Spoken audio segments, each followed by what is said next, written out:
Okay, thank you very much. First of all, I would like to thank DCA for having me in this program. And also, I would like to extend my sincere appreciation for their this beautiful arrangement. My name is Abdul Hafiz Nasru, an Ethiopian by citizen and a PhD candidate in Istanbul University in the field of Islamic economics and finance. At the same time, I'm a co-founder and executive director of OPEF, an organization for participatory economy and finance, which was established last year, 2025, in Ethiopia, to promote interest-free economics and finance. Today, I'm going to present for you a paper entitled Interest in Financial Transformation in the Ottoman Empire, Stages, Drivers, and Lessons. Um, as we all know, we are today in a financial system that is largely dominated by and governed by interest, which is the capitalist economic system. However, at the same time, there is a promising and significant developments in the sector of interest-free finance or Islamic finance, as you know. When we look into the history of interest and the Muslim world, the Muslim community, we get that interest-based practices existed from the time of the Prophet, but these practices were not uh, uh, were not institutionalized or were not formal and dominant in the financial system or practices. A historical shift happened, or an institutionalization of interest happened at the time of the Ottoman Turkey or the Ottoman Empire. This took place in this period. Uh, so in this paper, we are going to look at or address three main problems or questions. The first one is, what were the mainstays of this institutionalization of interest in the time of the Ottoman Empire? And secondly, we are going to see what factors drove this institutionalization of interest and what lessons can the contemporary Islamic finance draw from this historical experience. Um, okay. We will look, I have conducted the paper based on primary and secondary sources. Primary sources such as the bilateral agreements and trade agreements and reform or legal texts, as well as it was analyzed based on periodization, causal, and comparative analysis. So we look here at the stages uh, of this transition, the institutionalization of interest. When we look at this, as you know, the interest-based financial system today, observable in Turkey and the world as a whole, was not a one-time event. It goes through historical processes. So what were these historical phases for the institutionalization process? I have classified this into four periods or stages. The first one was classical period, and secondly, transitional period, Tanzimat period, and lastly, late Ottoman period. So these all transitions have their own characteristics. When we look at the classical period, it took place within the 14th and 16th century. And in this period, there was a dominance of interest-free practices, or we can say interest avoidance period, and mostly TMR system and such type of interest-free systems for financing the public finance was adapted at the time waqf and cash waqfs, as you know, were also part of this financing system. And the second was the transitional period, which took place within 17th and 19th, the early of the 19th centuries. And there, in this period, there was increasing role of cash workers, iltizam, malikani, muqata, isham systems were also dominant at this time, which most of them were interest-free financing mechanisms for the public. And as well as there were sarrafs, money changers at the time. Later on, we called them the bankers or Galata bankers, which were mostly owned by non-Ottoman citizens like Jewish, the Armenians, um, the Greeks, and so on, even the Levantines. So these were one of the financial intermediaries at the time, but at the same time, there was mechanisms, the legal struggles, حيل الشرعية mechanisms, حياس, at the time to replicate interest-like returns. In this time too, interest was functional, but still not formal. The shift towards interest-based practices have started.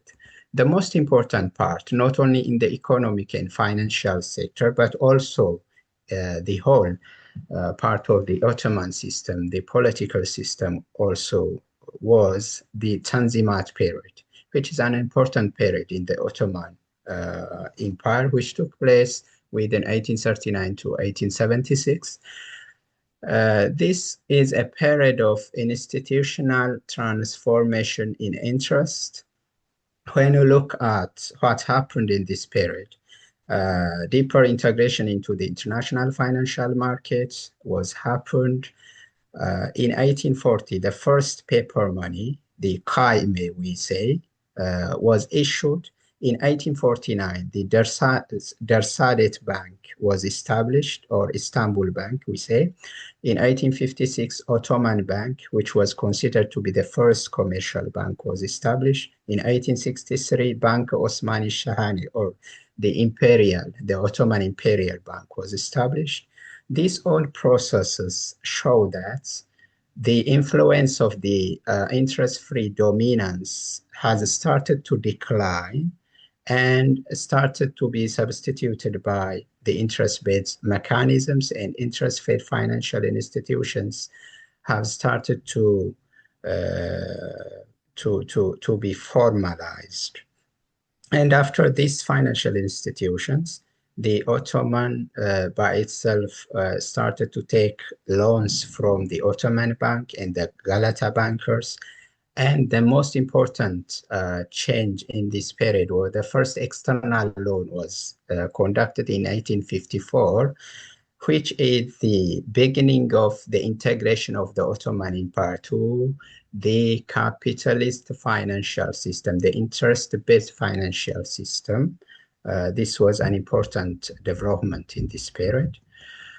And finally, we look the late Ottoman period, which took place within 1876 to the decline of the empire in 1922. And this is a period of fully systematized, firmly embedded uh, financial system. The most important thing in this period was the establishment of Duyun Umumuye, we say the Public Debt Administration, which was established by the creditors of the Ottoman Empire, which were mostly the Western powers, to get their credits back.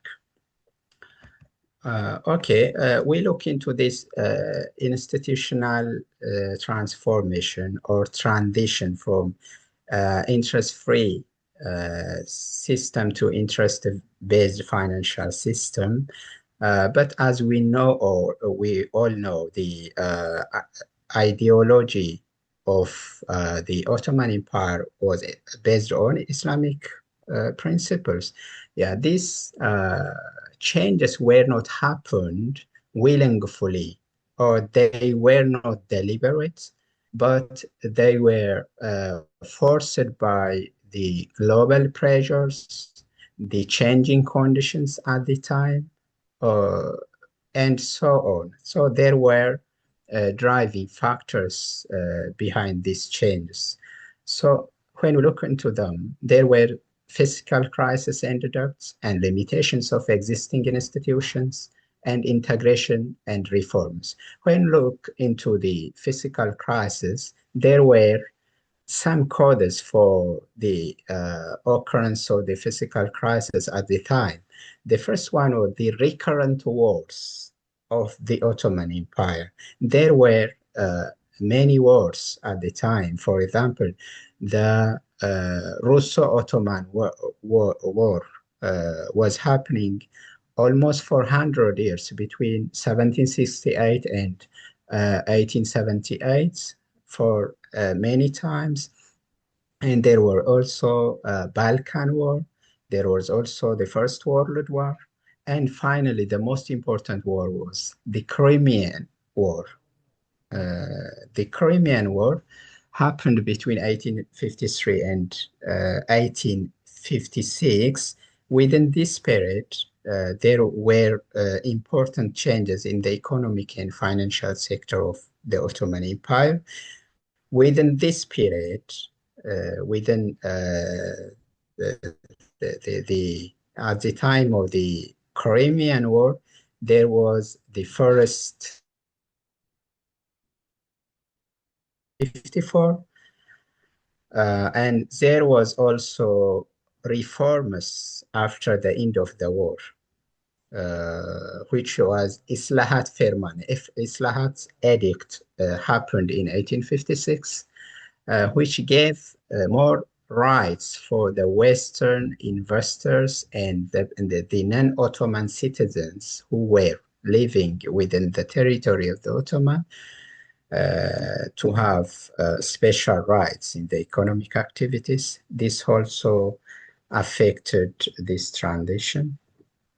There were also limitations of existing institutions. There was cash workspace, for example, mostly used at the time, but the efficiency or the scalability of these institutions were very limited.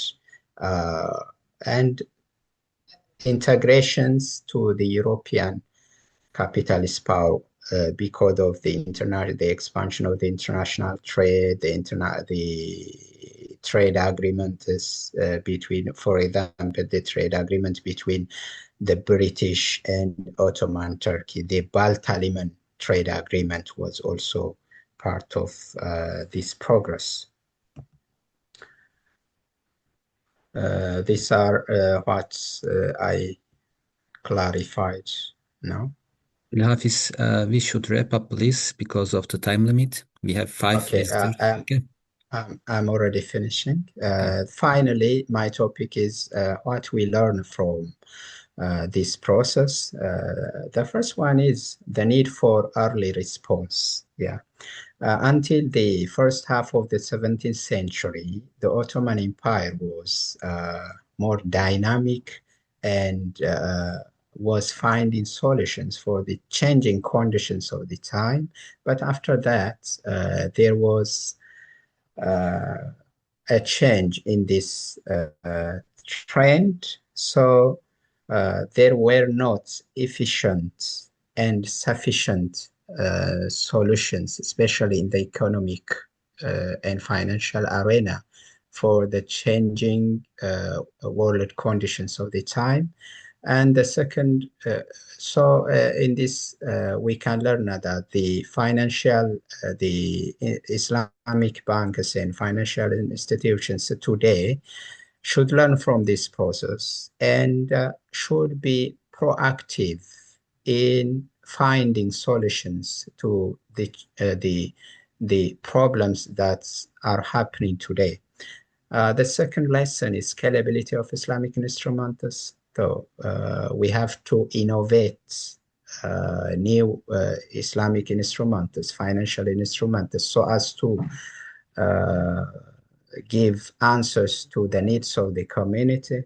And lastly, financial sovereignty is very important. As we have seen before, the banks that were established at the time of the Ottomans were mostly owned by the non-Muslims and the non-Ottoman citizens, and that had an effect on the freedom of the policy freedom for the Ottomans.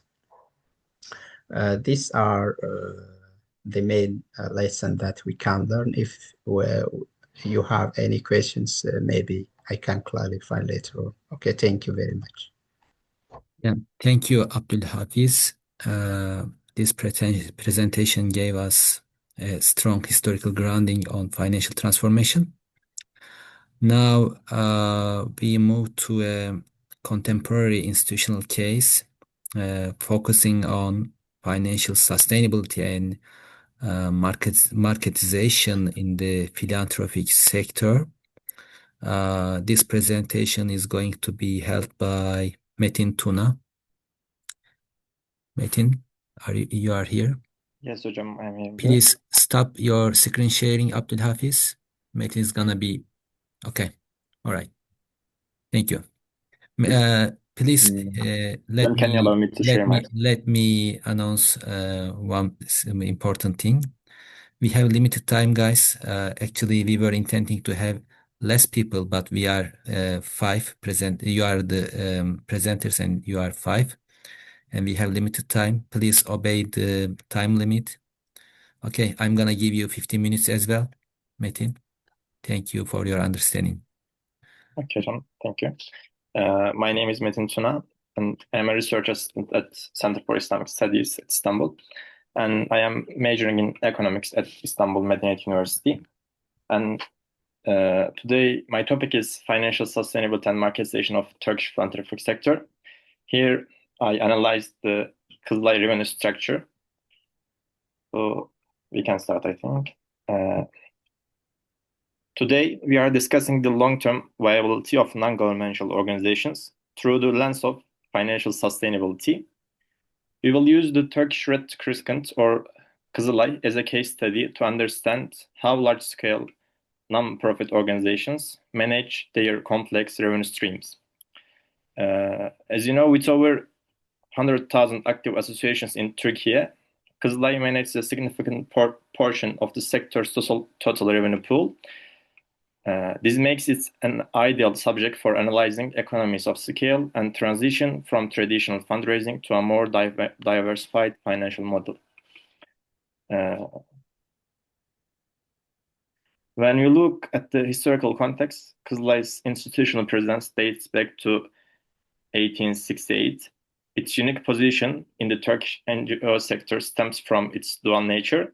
It maintains a deep-rooted endowment tradition while operating main modern commercial enterprises. As the first entity to adopt Red Crescent symbol, it has evolved into a strategic partner for disaster management, supported by a professional investment group that manage its commercial interests. And here I analyzed the issue by financial sustainability. And when we talk about the financial sustainability, I will talk about three main characteristics. And from financial perspective, Kızılay's model highlights three strategic elements. First one is revenue diversification. Instead of relying on a single source, the organization distributes its income across individual donations, international grants, and commercial yields. And secondly, reduce dependency on variable funding. By generating internal revenue through blood services and social enterprises, the organization aims to cover a portion of its fixed operational costs independently of donor fluctuations. And thirdly and lastly, vertical integration and logistical capacity. Owning production facilities for essential supplies allows the organization to mitigate supply chain risks and manage costs more effectively during crisis.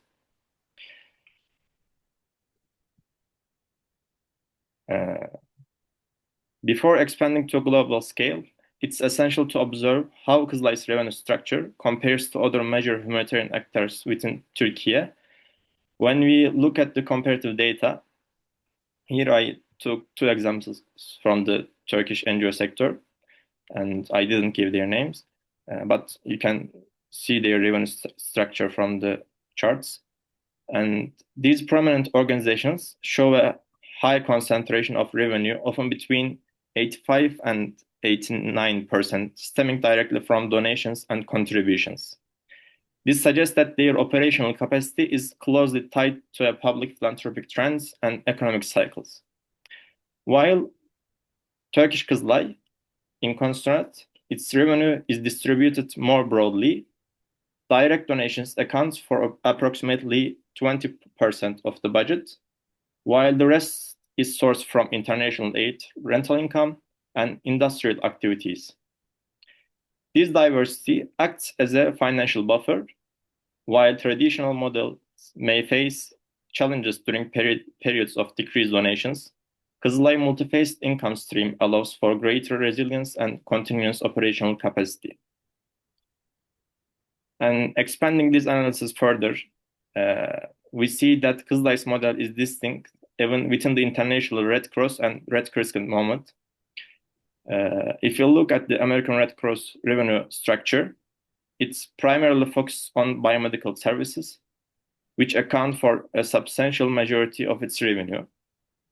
And when we analyze Singapore Red Cross revenue structure, it features a public partnership model with a balanced mix of government grants and program fees. While Turkish Kızılay incorporates these elements, but adds a significant layer of industrial production and real estate management, this multi-phased approach provides a buffer against volatility in any single revenue stream. So, in conclusion, the Turkish Kızılay demonstrates a shift toward a self-sustaining financial ecosystem by balancing traditional philanthropy with social entrepreneurship and asset management. Kızılay provides a relevant framework for discussing how modern nonprofit organizations can achieve long-term operational independence. This model suggests that the future of large-scale humanitarian work may depend on the ability to integrate diverse economic activities into a machine-driven framework. And this was the end of my presentation. Thank you for listening to me. If you have any question, I can answer that. Thank you, Metin, for your timely presentation. We're gonna have the questions at the end of the session for all of you, if we have. Now, we can shift from institutional structures to internal decision-making dynamics. This presentation explores the tensions and hesitations within Sharia boards in Islamic banking. It is going to be presented by Hüseyin İçen. He's from Sharia boards, right? No, I am research assistant in Istanbul Okay. Sabahattin Zaim University. Okay, maybe maybe No, in time. nothing. Okay. Okay, Hüseyin. Okay, I am sharing my screen.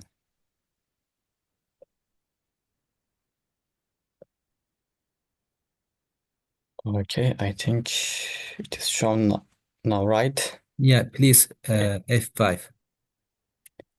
Okay. Thank you, Professor Fevzi Serkan. Good afternoon, brothers, esteemed colleagues, and participants. I am happy to be here in this session, in this panel. My name is Hüseyin İçen, and I am research assistant at Istanbul Sabahattin Zaim University. Today, I will share the findings of my study titled in this presentation. This research explores the delicate balance between institutional consensus and individual scholarly consensus in the one of the world's most significant Islamic financial markets. The philosophy of consensus let us begin with the why. Why is consensus or ijma is so important? In Islamic jurisprudence, reaching a consensus is the primary method to demonstrate that there are no remaining doubts regarding a legal ruling. It provides the authority behind a fatwa. Historically, we see two paths for the explicit for two paths for ijma, for consensus in the Muslim society. First of these is explicit consensus, and the second one is silent consensus.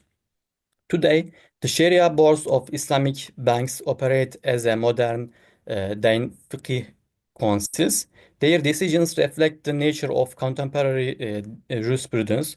However, we must view these councils through the lens of authority versus independence. When a committee member deviates from the board's majority, it is not merely a technical disagreement, it's a profound demonstration of their independent stance in ijtihad. It proves that these boards are not monolithic. They are vibrant intellectual environments where conflict or ikhtilaf is a natural and necessary part of this process. For this study, I focused on the Islamic banking sector in the Kingdom of Saudi Arabia, specifically examining the Sharia board decisions of three major institutions, Rajihi Bank, Bankul Bilad, and Bankul Ehli. I looked for pattern of conflict. This includes reservations, retractions, dissenting statements. Where does this conflict happen most? Uh, in my analysis, identified five hot zones. First of it, equity securities, and the second one, installment sales, and the third one, bank gifts, financial leasing, icare müntehiye bittemlik, and investment policies such as istisna transaction. In these areas, the Sharia board is often dealing with gray zones where the traditional tax and modern finance collide.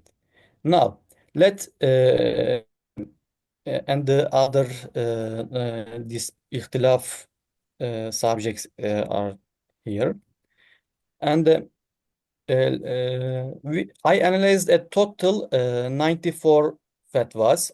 My findings show that nearly 80% of these fatwas are ruled jaiz, it means permissible, and only about 20% are ruled not permissible, not laysa jaiz. However, here is the crucial part of the study. The objections are not limited to the negative ruling.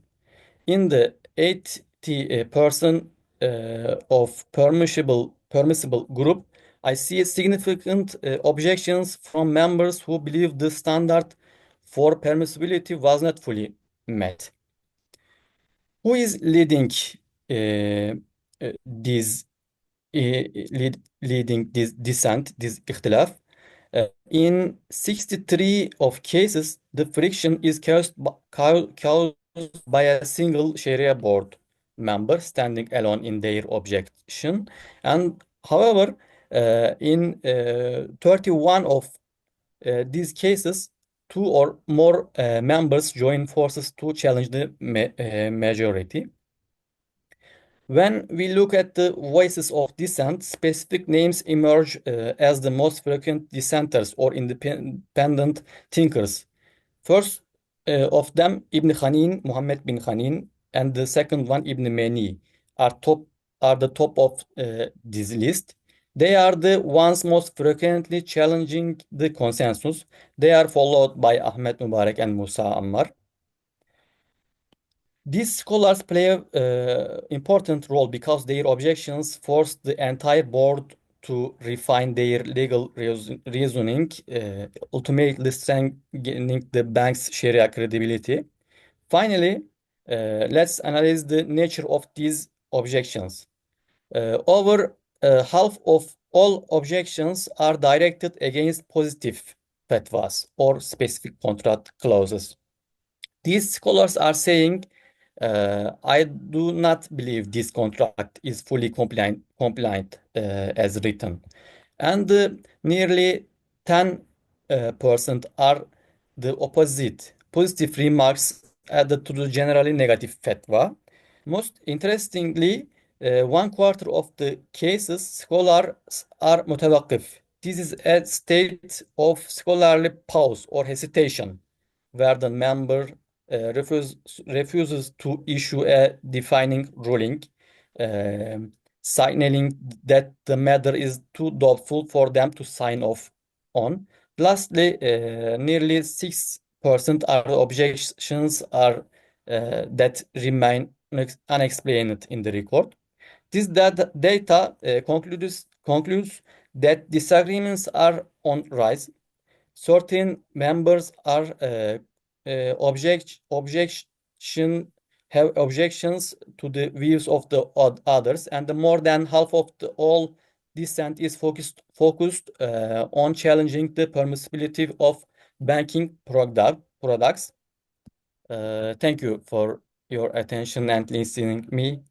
I think time is up. Thank you so much. All right, Hussein, you spent your time very effective.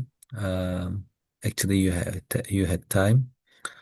Okay, from institutional dynamics, we now move into a more epistemological and textual domain, examining how religious authority and interpretation are constructed.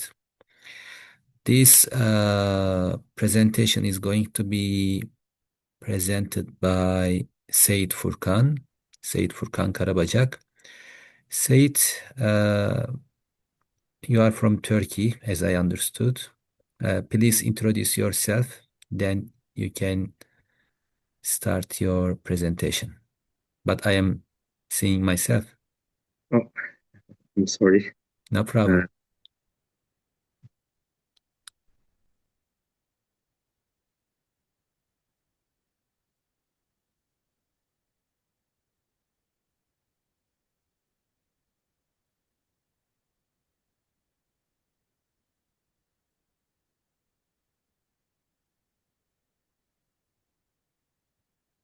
I can't share my presentation. Do you have two different monitors, two different screen?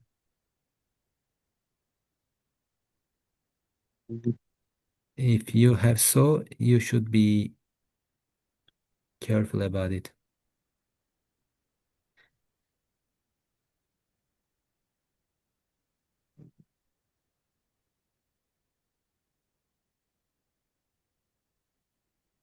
I'll try that. 1 minute.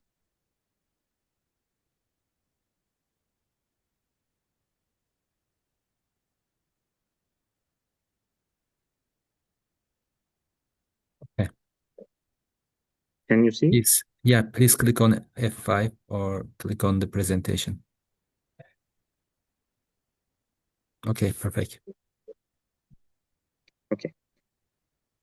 I'm sorry for the delay. No Assalamu problem. alaikum. My name is Seyit Furkan Karabacak. I'm research assistant at Faculty of Theology at Necmettin Erbakan University.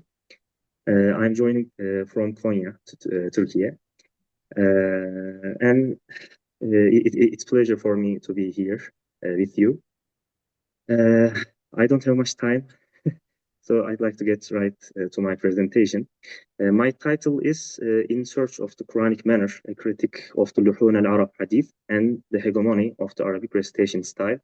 It is long and clear, I guess. The purpose of my presentation is to criticize the claim that Arabic style is the only authentic way for proper Quranic recitation, while the Turkish style is merely a local variation. And also the claim we all must unite on one recitation style, which is Arabic.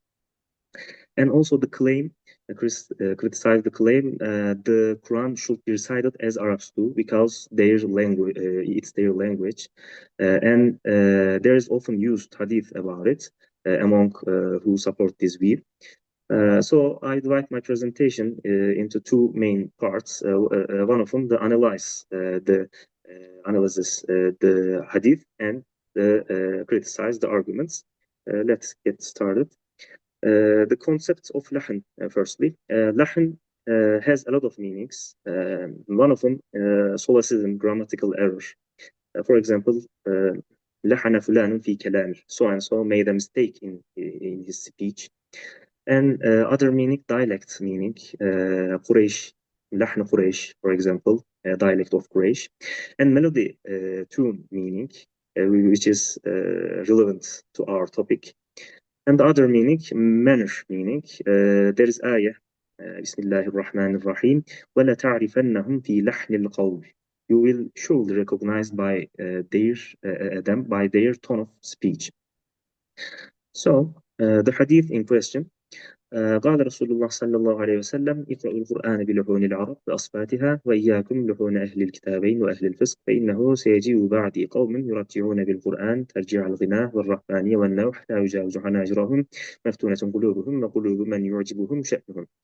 Recite the Quran with the luhun and voices of the Arabs, and beware of the luhun of the people of sinfulness and the luhun of the people of the two scriptures, Jews and Christians. For after me, there will come a people who will recite the Quran with a musical trilling, tarjih, like that of singing, monasticism, and wailing. It will not pass beyond their throats. Their hearts are infatuated, as are the hearts of those who are impressed by them. And this is isnad shema of that hadith, and you can see two main strengths of its isnad, and you can barely see name of ravis, but there is Baqi bin Walid who spread the hadith. And he is the common link, madar of the hadith. And moving on to the next slide, the strength of Huzayfa bin Yaman. There is unknown narrator who called Abu Muhammad, nicknamed Abu Muhammad. So the presence of an unknown narrator in the isnad, the authenticity of the hadith damages, making it difficult to accept also. And Baqi ibn al-Walid, as I mentioned formerly, he was the only one left as a common link, who is a transmitter of it, a spirit of it. And there are some reports of him. He narrates from scholars who are considered weak, and he make tadlis, which is referring to the weak narrator by his kunya nickname. And Ahmed bin Hanbal said about him, when he narrates from people who are not well known, then no, meaning they are not accepted. And the other branch, the strength of Abu Huraira, Sahl al-Tustari has narrated this hadith with this isnad. But you can see Muhammad ibn Sawwar, uncle of Sahl al-Tustari. Muhammad ibn Sawwar couldn't have narrated from Amr bin Mirdas historically because there is at best 50 years between Amr bin Mirdas' death and Muhammad ibn Sawwar's birth. So it's impossible. And due to a specific generation, which is tabaka, is missing from its isnad, the strength of Abu Hurairah is also classified invalid. Yes, and it's concluded that the narration is defective due to the unknown narrator and isolation, tafarrud, and concealment, tadlis. It's categorized as a munkar by hadith scholars, by muhaddithin. Well, what is luhun al-Arab? It is a very complicated term, luhun al-Arab. Classical Islamic scholars understood luhun al-Arab as a manner which is pronunciation that is appropriate to the natural phonetics of the language. Also, the recitation manners are not totally independent of melody. So we can say that melody and manner meaning of lahan as implied in the hadith. And the hegemony of the Arabic recitation style. When you read the hadith, probably you say, what's wrong with this hadith? In fact, we see this happening today.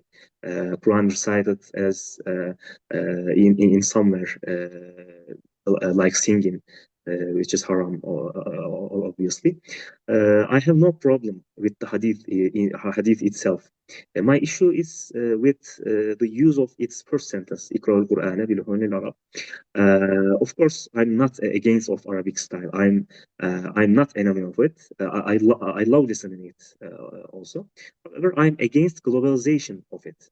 And the supporters of this idea claim that the Arab reciters has the most accurate reading reciting. And there are some claims. Let's look closer. The Quran is in Arabic, so we must recite it as the Arabs do. Yes, it is their language, but moreover, Islam is the religion of us all. And which Arabs should we follow? Do all Arabs speak classical Arabic today? No. And are not the Arabs who lived in the classical period and systemized the rules of tajweed more worthy of emulation than the Arabs of today? Yes. And the other claim, the entire Muslim community must unite behind the Arabic recitation. This is romantic and utopic discourse, in my opinion, and that seeks to completely sever people from the traditions of their own nation and confine them to a single mindset. And the other claim, Turks are misreciting, the famous one. Don't Arabs mispronounce it? Of course they are, maybe more than us, because we learn Fusha Arabic.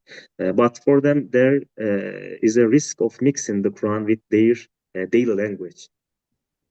And the other claim, there's analogy. A British Turkologist with 40 years experience cannot speak Turkish any better than a Turkish student.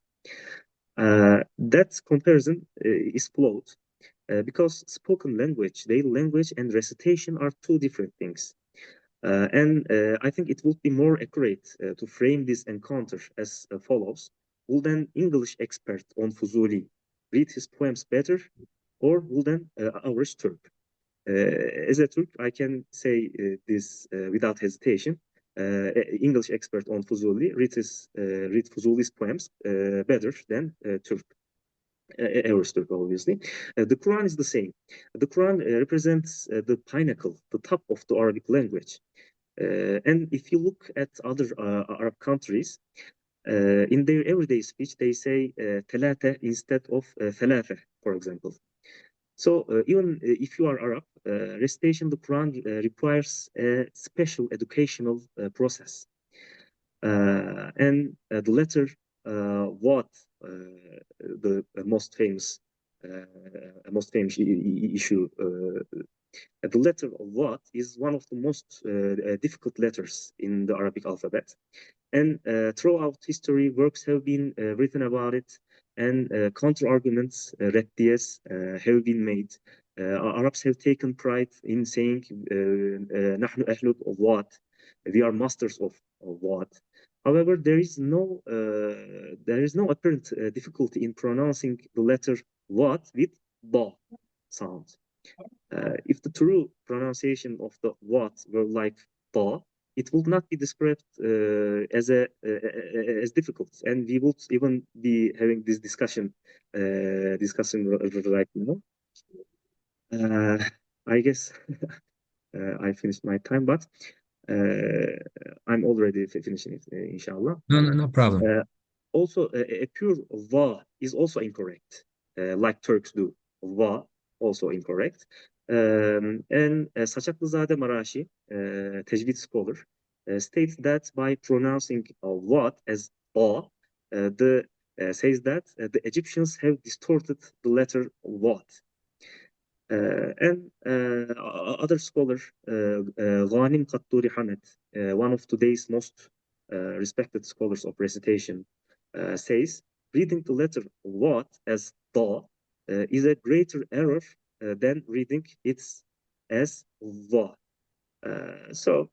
That's not what we are here to discuss.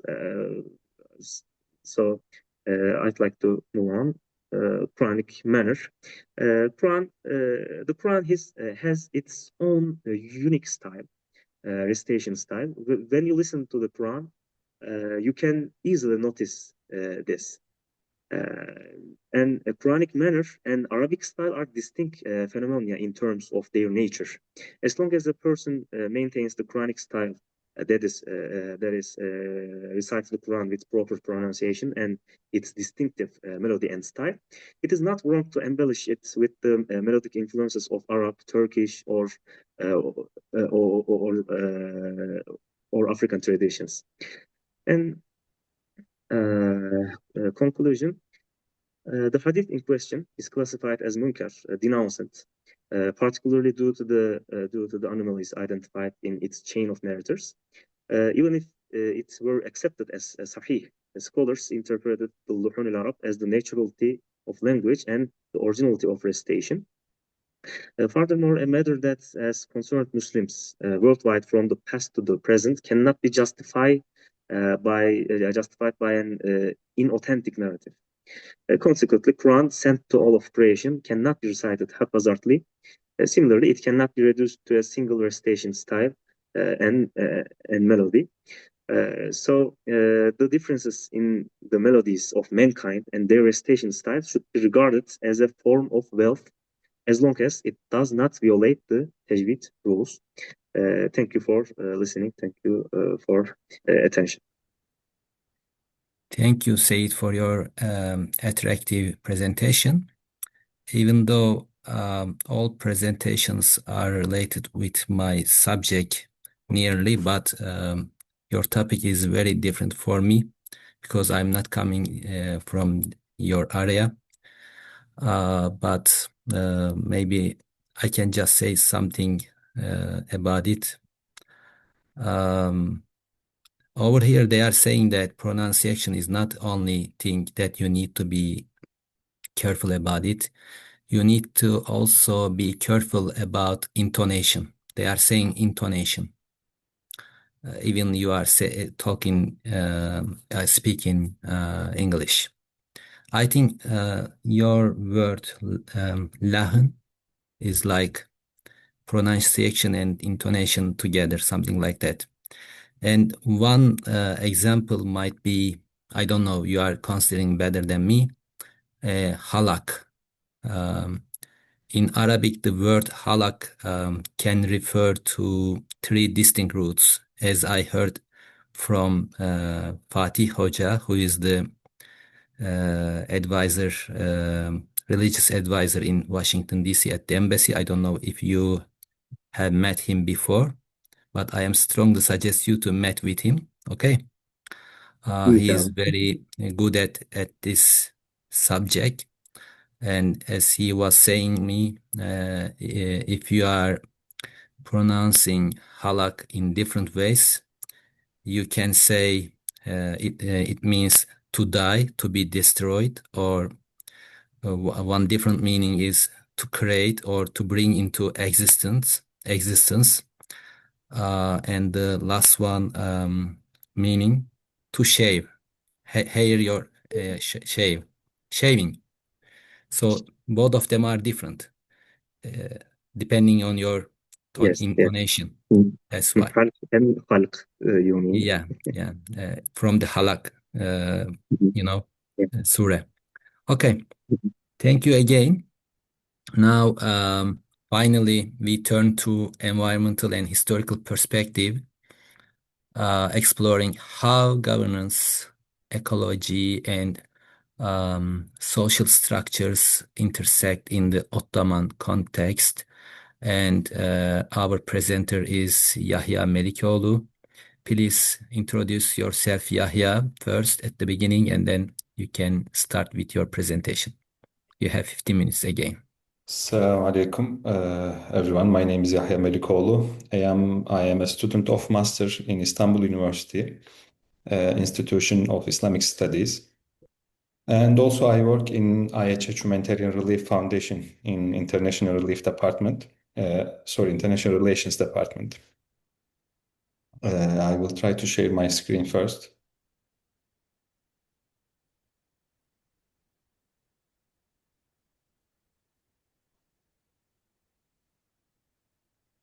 Is it clear now? Yeah, thank you. Today I will talk about water risk and the Ottoman governance in 17th century Mecca.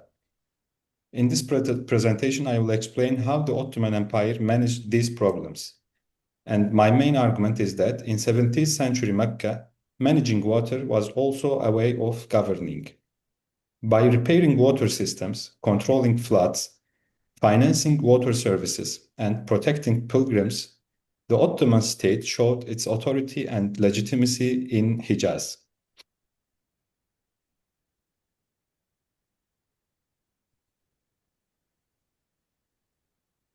The main problem in Mecca was a paradox. On one hand, Mecca was an arid city, rainfall was limited and irregular, so water was always a scarce resource. On the other hand, when rain came, it could be very dangerous. Because Mecca is located in a valley system, heavy rain could quickly turn into floods. I'm sorry. This was this first slide. This is the second. I mixed it up a little bit. No problem. So It's okay. Mecca had two opposite problems at the same time. Too little water in the daily life, but too much water during floods. This made water management a permanent concern for rulers. This dual threat became even more serious during the Hajj. Every year, thousands of pilgrims came to Mecca. This increased the need for drinking water, cleaning, sanitation, and safe movement inside the city. So the Hajj was not only a religious event, it was also an environmental and logistical challenge. The city had to provide enough water for residents and pilgrims. At the same time, it had to protect sacred spaces and urban life from flood damage. This is why water was not just a natural issue, it became a political and administrative issue.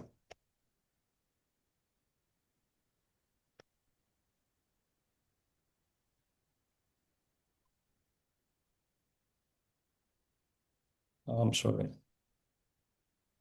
Yes. At the center of this problem was the Zamzam well, which is an important water source for pilgrims. It was not safe from environmental risk. Flood could carry mud, sand, and sediment into the well. This could block the water channels and damage the system. Because of this, Zamzam needed regular cleaning and maintenance. Before the Ottoman, Mecca already had important water systems. The most famous example was Ain Zubaydah. This was long-distance water system. It brought water from distant valleys to Mecca and pilgrimage areas. This system was very important because local wells were not always enough. But Ain Zubaydah was not a simple or permanent solution. It needed constant repair. Channels could be blocked, damaged, or weakened over time. When the Ottoman came to power, they inherited this old Islamic water infrastructure. They didn't completely replace it. Instead, they repaired it, maintained it, and connected it to the Ottoman administration. The urban defense system. Floods were one of the biggest dangers in Mecca. Some flood reached the Kaaba area. Some filled the Zamzam well with mud and sand. Some damaged houses, streets, and part of the sacred mosque. The Ottoman responded with different kind of infrastructure. They built and repaired dams. They opened drainage channels. They cleaned blocked water routes. They also made smaller changes around the entrance of Haram to reduce the entry of flood water. This shows that flood protection was not a one-time action. It was continuous administrative duty. The state had to repair, clean, inspect, and finance these works again and again. This brings me to the main concept of my paper, which is the hydraulic regime. By hydraulic regime, I mean a system of water management. It included wells, channels, dams, drainage system, worker, salaries, endowments, and imperial orders. So water management was not only about engineering, it was also about administration, money, law, and political authority. Providing water was a practical service, but it was also a statement of legitimacy. If the Ottoman state could protect Mecca's water systems and support the Hajj, it could present itself as the rightful guardian of the sacred landscape. Managing all this was a multi-layered system. The Sultan in Istanbul gave orders and represented the imperial responsibility.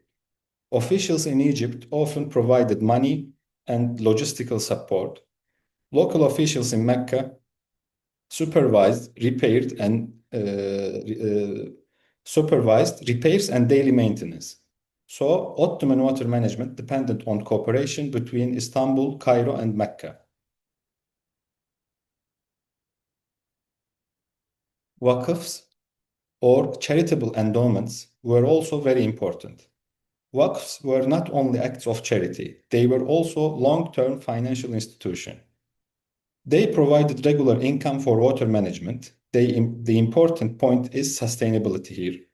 Waqfs helped make this possible because water systems needed repeated care, not just one time and always again and again.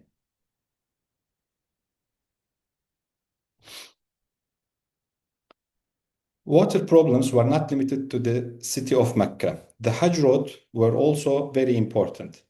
Pilgrims traveled through desert, often with very few wells. This made water access a matter of survival. Especially overland caravans faced more danger. In these regions, wells were a critical point. Whoever controlled the wells could influence the safety of the caravans. So water access and security were closely connected. The Ottoman state didn't manage this problem only with soldiers. It also used payments, registers, and negotiations. We can call this financial diplomacy. The state paid some local tribes to protect wells along the Hajj road, but these payments had to follow official registers. The state tried to prevent excessive demands while still recognizing the power of local groups. Water security was not only about building wells, it was also about managing people, payments, and local power. So the Ottoman hydraulic regime extended beyond the city. It also shaped the desert roads of the Hajj. The final example is the golden water spot or Mizab al-Rahma on the roof of the Kaaba. Its physical job was to direct rainwater away from the roof, but it also symbolized the importance of rulers gave to the water. Just like some Umayyad and Abbasid rulers did before, Ottoman sultans decorated it. Especially Sultan Ahmed I decorated it with silver and gold. It managed rainwater in practical way, but it also made Ottoman care visible. To summarize, Ottoman water management in Mecca had three main dimensions: physical engineering, bureaucratic finance, and imperial legitimacy. So the Ottomans didn't rule Mecca only through military or political power, they also ruled through maintenance. Ruling, repairing channels, cleaning wells, protecting roads, and preventing floods were all part of governance. So water management was a form of Ottoman rule. Thank you all for listening, and I'm happy to answer any question you have.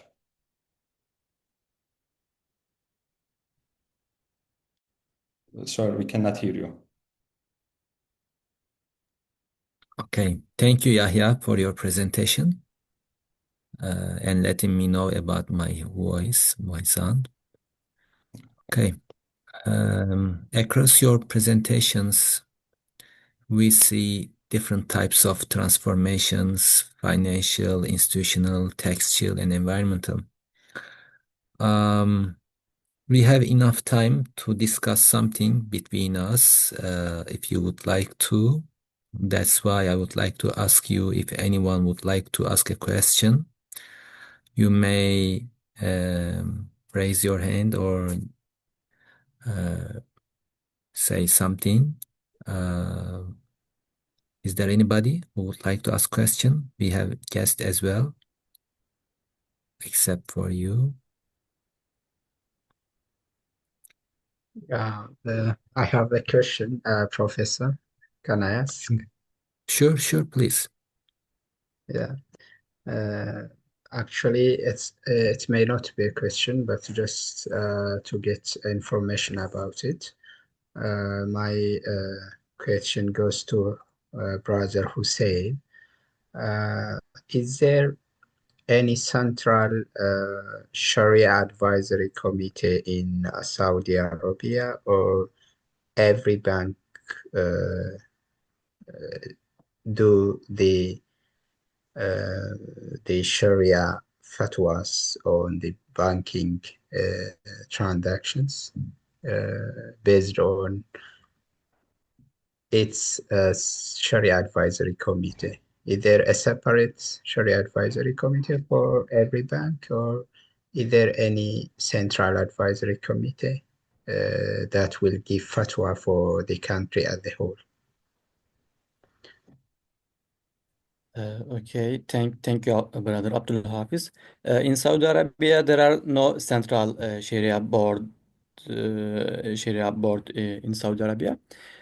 But the banks have their independent Sharia boards, and they are following sometimes IOF fatwas and sometimes OIC Fiqh Academy fatwas, but they are independent Sharia boards in banks, not government Sharia boards, not central Sharia boards.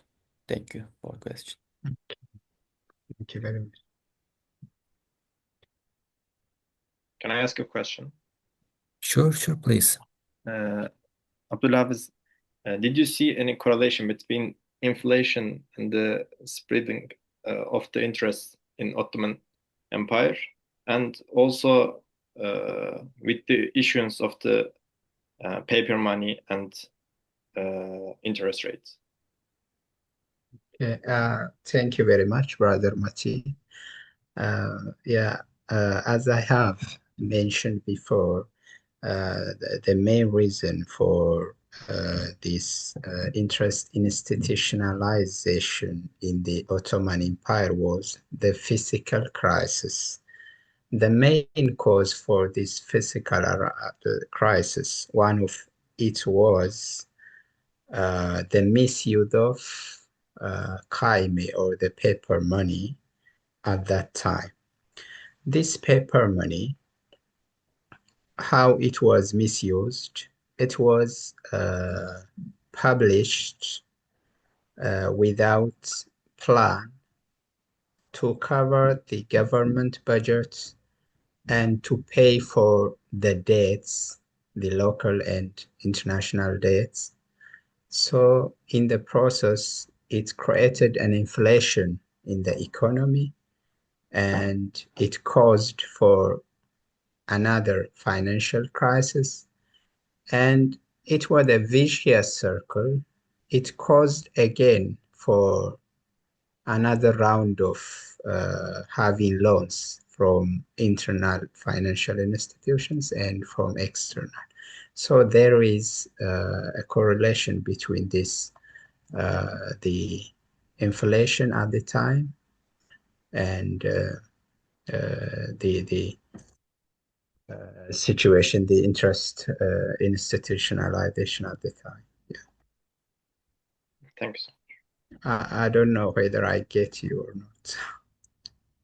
Yeah, you link it to crisis, but I think the cash vaults also play important roles in the institutionalizations of interest rates, because there is some fatwas about the cashbacks, and I think in 17th century they issued fatwa to accept some rates of interest is not interest. So from that point, the interest started to spread among the Ottoman Empire. Yeah, But your maybe point also is logical. The crisis yeah, also if leads to interest. yeah, yeah, you are correct, brother Martin. If you heard me, in the transitional period, there were legal struggles. Hiyal, I mentioned it.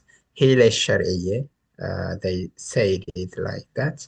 And there were many arguments regarding whether this type of transactions are permissible in Islam or not. There were many arguments between the scholars of the time, actually. But as you said, the cash waqfs mostly which were mostly used in this Hile Sharia uh, uh, were also uh, using an interest like profits that were subject to the disagreement between the scholars. Yeah. Thank you so. Okay. There is one question from chat box as as I get from the chat box. Let me read. Question from audience for Brother Abdulhafiz. They says your presentation argues that Ottoman shift toward interest-based finance happened because Islamic institutions were not scalable enough. How can modern platforms build scalable Sharia-compliant systems without compromising principles? Are there any first steps or successful modern examples? If you couldn't get the question, Abdul Hafiz, please read the chat box, then you can have the question. Okay, let me check.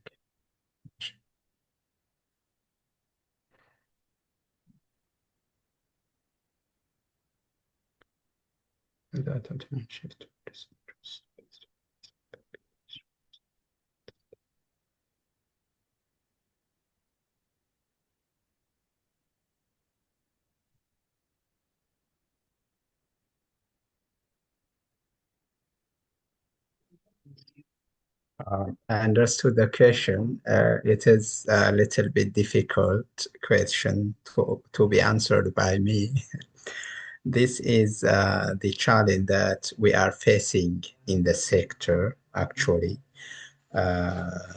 Scalable, actually, in the lessons that I mentioned, that we should be innovative enough to produce financial instruments that can respond to the needs of the contemporary Muslim world and community. But this is not as easy as this suggestion or as easy as the recommendation that I give. It needs deeper evaluations, studies, and to have into the broader scope of the financial system in the world, as well as the local contexts. And it needs more workers from our side, especially the people who are working in this sector and the stakeholders. So I cannot give such a specific answer for this. Yeah. Okay. Thank you all for a very rich and engaging discussion. And also I would like to thank to the Diyanet Center of America and its institutions we are calling DIRI which they are hosting this symposium today. There are so many people behind of the scene. They have been working very hard as I have seen them. And there was a very effective symposium. What we have seen today is that economic and material transformations are deeply intertwined with legal, intellectual, and institutional developments. Rather than a simple one-way relationship, these interactions appear to be dynamic, layered, and historically contingent. So I would like to thank all of you guys, all our speakers, and also our participants right here for their valuable contributions and being together with us. Hopefully, we can be together in one different reason in future. Nice to be with you. I would like to say, inshallah, everything is gonna be perfect with you. Okay.